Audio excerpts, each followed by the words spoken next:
Hello, hello, welcome, welcome. All right, normally I start off these videos with saying, hey rich girls, Kirby here, but today's episode is gonna be very different than my normal episode. We're just gonna be doing like a general chit chat. I have a couple of points that I wanna go to, but we're gonna be doing it while knitting. Yes. I've turned into a grandma.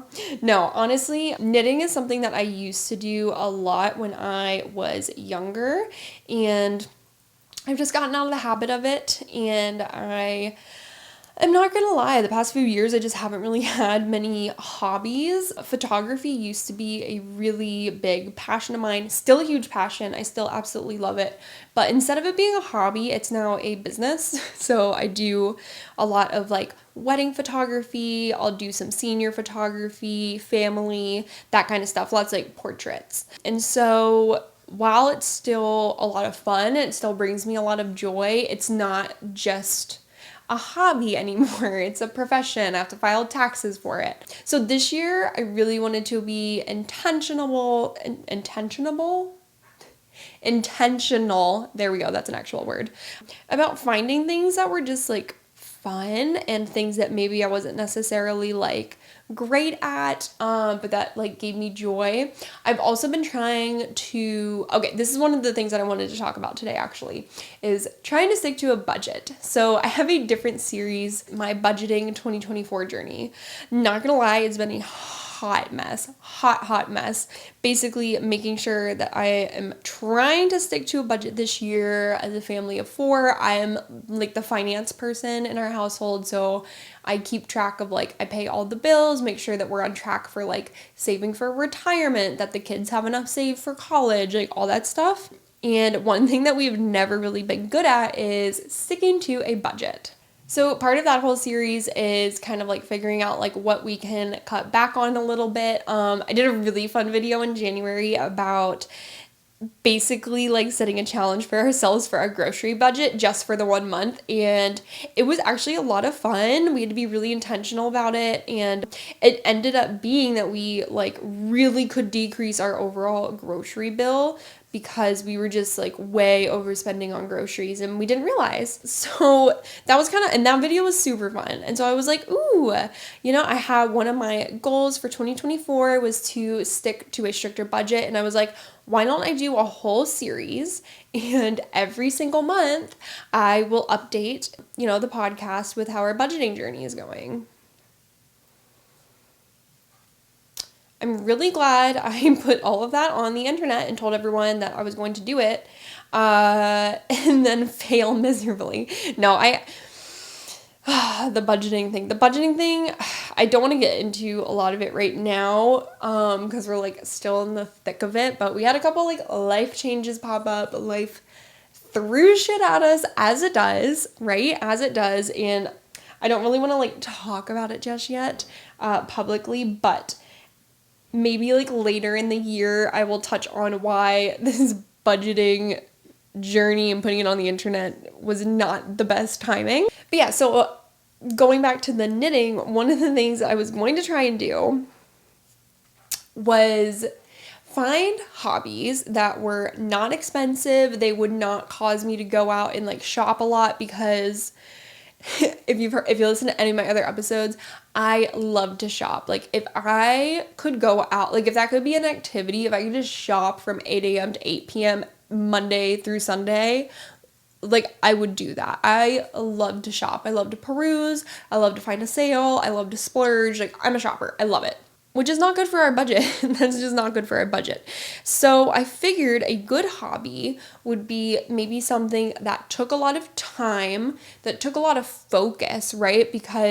And I feel like knitting is a great example of that, because while it can be mindless, a lot of the time if you're learning new techniques, you're working with a new yarn, like you get frustrated, you have to pay attention to the instructions and the pattern that they give you. You mess up and you have to like unravel and you have to do it again. And I just really enjoy that. I think that is like a good thing to practice, and then at the end like you have something fun to show for it. Picking back up this hobby, I was like, oh, I really love shopping for clothes. Do I need more clothes? No, I have so many clothes. But if I could, knit myself a top and it takes me like a week or two and, I already have the yarn, super cheap. Cheap hobby, keeps me occupied, and I can do it like if I'm taking my girls to the library, if we're going to the park, if we're sitting down and watching a movie, like I can just whip out the knitting, and I'm like completely in my knitting era. And this is actually, I'm so excited to be wearing this. I just finished it last night. This is the first top I finished. Is it more of a bralette? Yes, it is. I only had one skein of yarn and I didn't know how long it was going to last. And so I found a pattern online. There's so many free patterns too. That's when I first started out like trying to find stuff. I was on Ravelry and I'm definitely going to purchase some patterns because there's some really, really talented knitters on there and I really enjoy their content and I would love to like knit some of their pieces. And they were cheap. That's like $6 for like a wonderful pattern that you can just, use. You can, like manipulate it if you want to.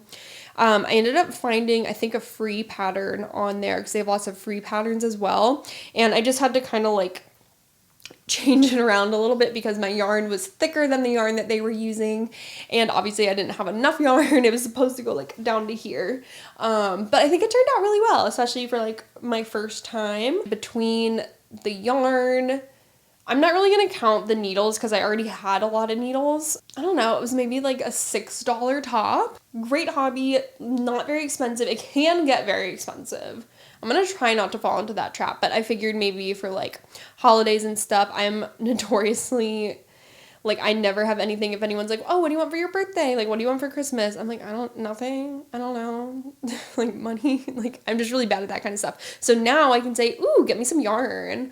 Or like, ooh, get me, a gift card to the local yarn shop. And I'll like go pick up some yarn. But yeah, so I'm excited this is going to be hopefully the beginning of a knitting era. I've also, when I was in like high school and stuff, I had an obsession. I wanted to be like a fashion designer and I wanted to like make like a fashion line. This is probably stemming from, what is it called? Project Runway. Heidi Klum, Tim Gunn. Like, I was obsessed with that show, especially when they would have to use like candy wrappers or like something like super random and like make something and they would just make like the most beautiful thing ever. I did have a sewing machine. Pretty much all of the women in my family, for some reason, they all sew. Like, all of the women. It's like kind of crazy. Except for my generation. My generation of girls, all the cousins, I don't think any of us really sew. I can sew. Like, if you put a gun to my head, I could. It would look terrible, but I could. But I did get into a phase where I was like, ooh, I want to sew all of my own clothes, but I didn't want to use patterns. Like, I just wanted to go by like my eyeballs, and I was also just really bad at it. So I think I made a couple things. I made like a skirt, I made a dress. Like, everything was terrible, nothing fit. Like, I don't think I actually wore anything like out of the house just because it looked so bad. So I'm kind of excited. I just assumed when I started the knitting, I started off with like the really easy stuff. So like scarves for the girls, hats for everyone, like literally everyone in my family for Christmas got some kind of a knit item. Also, because we were doing like Christmas presents on a budget, I could do these super cute like headbands. I'll put a picture in, but it's like this super cute knit headband. So it wasn't that much yarn, like it was not a lot of yarn. And then I could get enough I literally made like every single person I know a headband. They took no time to like whip out. They were super cute. And then everyone wore them. I was like, oh, because then you never know if you like, make something like that, if people are gonna like actually wear them, and they did, which made me happy. But yeah, so I finished those, and then I was doing what was I doing? Not for Christmas. Oh, for Valentine's Day. For Valentine's Day, I was knitting hearts to decorate the apartment with. Another great thing about knitting, I would go to Target or Home Goods, go to these places and just spend like stupid money on stupid decor. you don't need new things every single year for every single holiday. It just takes up space. You have to store it. And so I was like, you know what? But I really enjoy shopping for those things too. So I was like, you know what? I'm still going to get in the holiday spirit. I have 2 young girls that they love decorating for the holidays. So I was like, instead of like going out and getting stuff, we had a couple of Valentine's Day stuff already, not too much. So I was like, why don't I knit a whole bunch of hearts, and we'll like make little stuffed hearts and we'll like hang them all over the house. And it was so much fun. It was so cheap. It kept me so busy. Like it kept me so busy, which was great because then I wasn't going out and shopping, and I wasn't even thinking about that kind of stuff. I was thinking like, ooh, what else could I make? What else could I do? And so that's kind of been the theme for this year so far. We didn't do anything for St. Patrick's Day, which my oldest daughter was like super upset about. But since Easter was so close to St. Patrick's Day this year, I was a lot more focused on Easter. So we have little like peep bunnies all over the house. We have little Easter eggs. The girls helped me. I like made a bunch of Easter eggs, and then we got a bunch of like scrap ribbon and rhinestones and like fun stuff that they got to like decorate the eggs, and then we like hung them up. It's so cute. And again, it's like so much cheaper than like the normal like decorations or things that I would get. And so that's been really great budget wise. And now I feel like once I did the bunnies, it was kind of like I did the hearts and I was very proud of myself, but they were a little wonky for Valentine's Day. And then I kind of figured out a few like knitting just like things that I had been doing incorrectly, and I got better obviously as I practiced more. So I was like, all right, let's see if we can do these bunnies, because if I can do these peep bunnies, like I'm gonna feel pretty good about my knitting skills. So I was doing them. So good. They were pretty easy, but I was very confident. And so right after that, I was like, okay, I'm going to try knitting little like tank tops for my girls. And if those go well, then I'll start doing something for myself. So I knit them for the girls. Those took much longer than anticipated. They are super, super cute. I don't know how durable they're going to be. You know, obviously for me, I'm going to wear these in very specific places and like not, you know, be doing like jumping jacks in them. With the girls, like you just never know what's going to happen. And I don't know if they're going to like snag on stuff. So probably do a photo shoot with the girls in their shirts and then let them like take them into the wild and like see how they fare. But again, I used a super, super, super cheap yarn for their tops, and it was just leftover yarn that we had from doing the Easter bunnies. So if they destroy them, I won't be that upset. Like it will not be the biggest thing in the world, especially since it's like the first like shirt that I've made them. But now I have like all these ideas. I have a whole Pinterest board. I have all this stuff that I'm like, ooh, things that I can make for the girls, things I can make for myself, things I can make for my husband, like just things that I can do that will help me flex my creative muscle, that will, you know, just take up time, help me not to shop as much, but then also just like be able to wear them and like contribute. So I'm really excited about that. And one of the other things, sorry, I'm making a little swatch right now because I'm going to try and make a top for myself out of this. It's like confetti yarn. So, swatch gauge. I forget what people call things, but I'm going to make a little like square out of this just to see like how big it is, how many stitches I need, and then I will kind of figure out how to make a top out of it. One of the other things I've been trying to do with this podcast, so I started this podcast in November of last year. So it's been just over 4 months, and I haven't noticed, which I knew this was going to be a problem. Not a problem, but I knew this was going to be something to overcome. Is that I'm talking about money and I'm talking about finance and a lot of the like nerdy stuff that I geek out on, like Excel spreadsheets and IRA contributions and like stocks, that kind of stuff. For the most part,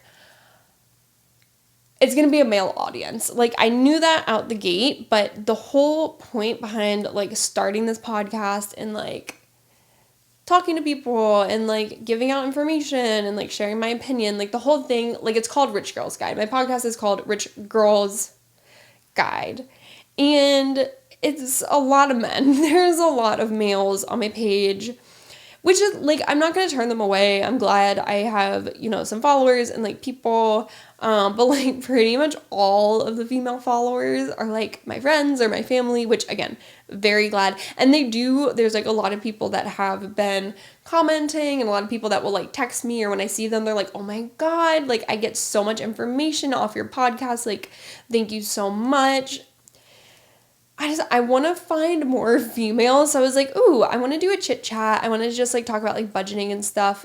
What could I do that's like a little more girly? Like, what are some topics that could be more girly? And I was like, knitting. I've never seen a male knit in my life. I'm sure there are. And actually, that's a lie. There was that guy on TikTok who was at the flight attendant. He's like a flight attendant, and he was like knitting a scarf, and he had a whole TikTok series about how he knew he was going to get fired in like 30 days, and then he did. That's the only man that I've ever seen knitting in my entire life. I'm sure there are more of you, but definitely more of like a female thing. So let me pose a question to you. As a female, I'm assuming if you're a female watching right now, what are some podcast topics or some like episodes? Like, what is a video about money in general, whether it's like budgeting, saving, like retirement, like what are the words that would jump out at you that you'd be like, ooh, yes, like let me click on that, let me get that info? Because I feel like the topics that have been more popular, that I've gotten like a lot more traction on, they're not like the female ones. Like I had an episode that was like cultivate your rich girl habits, and that one did okay, but again, there was a lot of males on there. There's a lot of like men looking at it, and then it's actually been interesting because I didn't want to get like too technical in the podcast, but it seems that like there were a couple like questions that people had that I was like, you know, instead of answering it on like a Q&A episode, let me just do like a full deep dive into this one like niche topic for like 5 or 6 minutes. And like one of those blew up, had like more than 5 views. And again, like mostly male. I'm like, obviously I want the views, and like I'm going to do what I can for that, but like I want to be helping out the girlies. That's the whole point, is to like empower women to like own their finances, that kind of stuff. So let me know what you ladies, girlies would want to see. Okay, what else? I wanted to talk about a couple other budgeting things.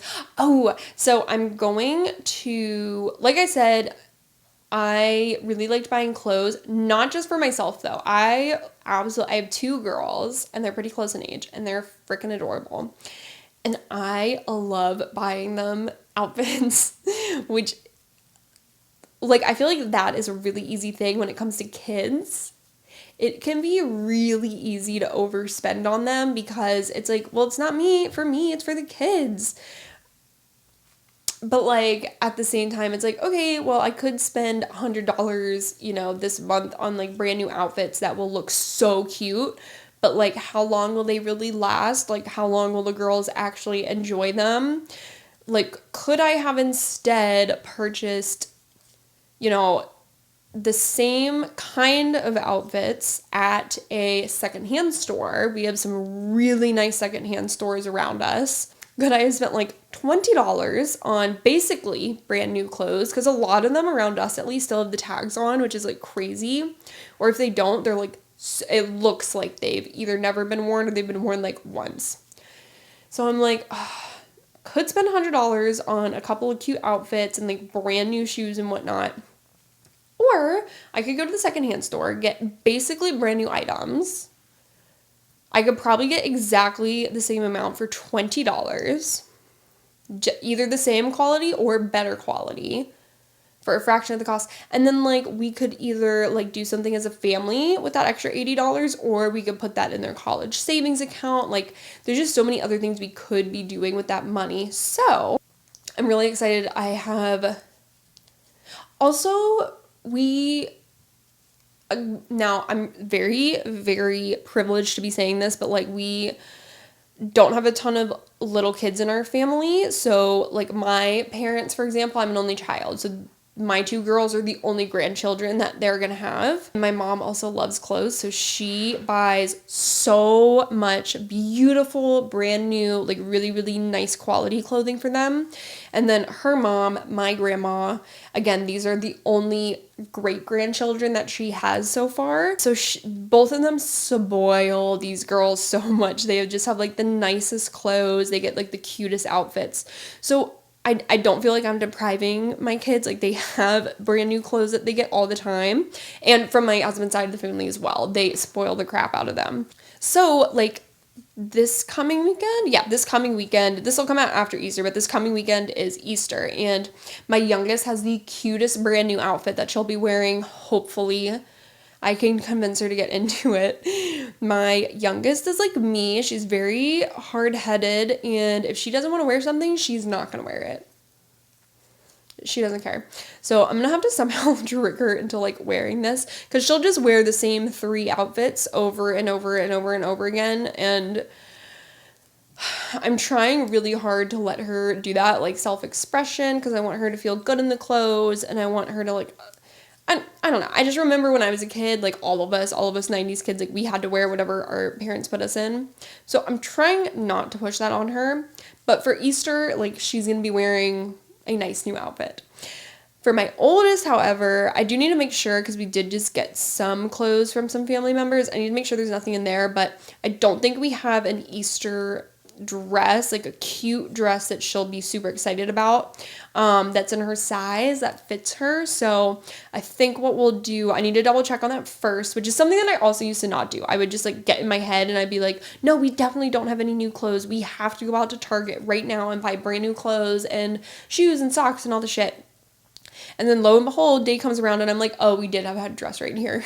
So I've been a lot more consistent and like intentional about checking to make sure that we don't have something like in the house already before I go buy it. So I will double check that first, and then I will go to the secondhand store and see if I can find like a cute Easter dress. And then the nice thing about that too is then I don't feel as bad, like if we get the secondhand clothes, I have a much easier time letting go of those clothes and going and either donating them to Goodwill or, you know, like selling them back to the secondhand store. Whereas like things that like my grandparents give them, or if I go and buy them like a really expensive outfit, I have, for some reason, there's just a mental block there. It's a lot harder for me to let go of that item, even though we don't need 20 bins of old children's clothes, even though they're so cute little baby clothes. I do have a lot of baby clothes, but I intend to give them to a lot of family members. Again, we're like the first ones in our family to like have kids, and we don't have any other little girls in the family yet. So once we do, or once some of my like really, really good friends start having kids, they're gonna have lots of clothes to choose from. All right, what else is there? We've been cooking a lot more. Part of the January challenge, which I think it was nice that it was nice for a couple reasons. One, there was like a short time frame. So like we had an end date, the end of January. So like we knew that it wasn't like forever that we had to do the grocery challenge. But we also, it was not something where like, oh, we have to spend less on groceries, so we're going to go out to eat every night. Like, no, we did not do that. I don't think we went to eat out at all actually in January.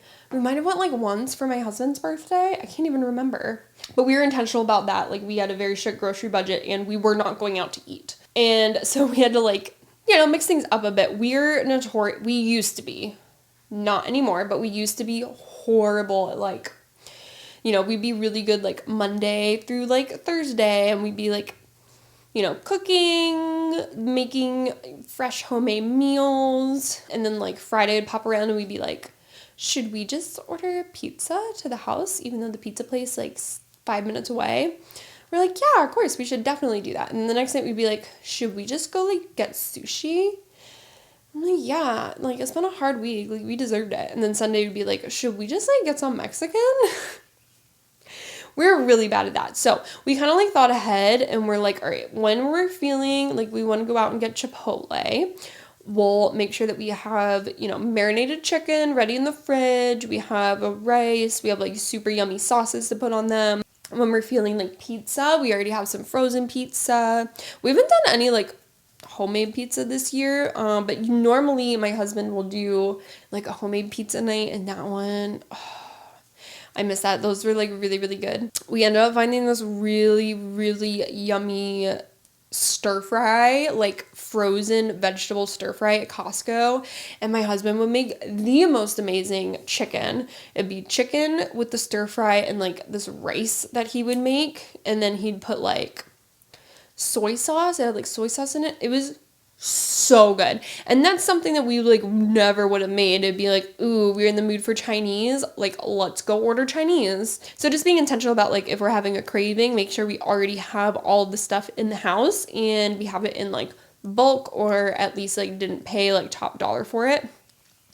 And so since then, we really haven't been going out to eat very much at all. We've been doing a lot of home cooked meals, and it's actually been like really nice. It's been good, and the girls have been helping because they're not all that helpful. But I've actually been doing some baking, which is crazy. I'm not a kitchen girly at all. I do not know how to cook, do not know how to bake, but I have been baking like banana bread. Again, just like being stingy, and I'm like, ooh, these bananas aren't looking good.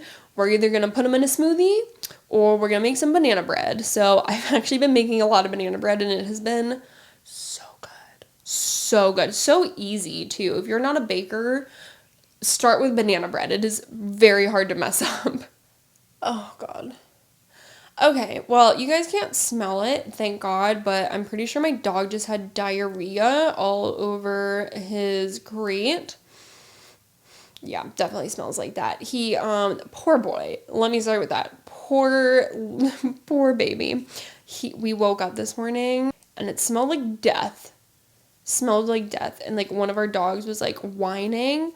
We're like, what is up with that? Normally they're very, very good in the morning. Like they do not make a peep until it's time for them to eat breakfast.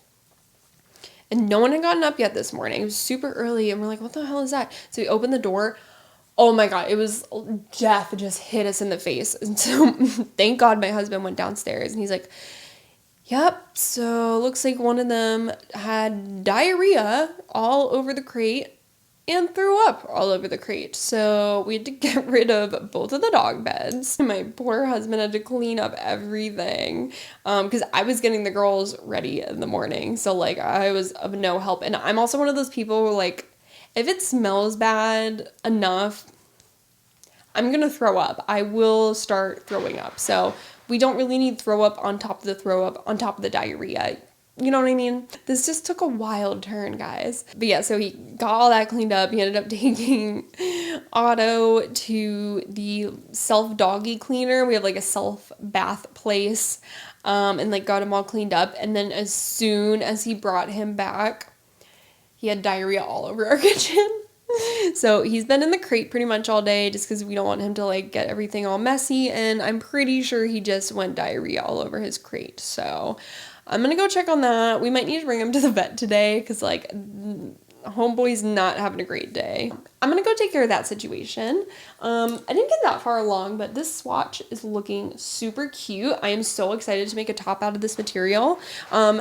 Let me know if you guys like this kind of video, and if so, maybe the next time I do a chit chat knit with me, I will be wearing a top made out of this. We'll see. Let me know if there's any topics you want to hear from me. Let me know if you guys like this. Let me know if you like knitting. Give me some patterns. I would also love to share some patterns, so let me know.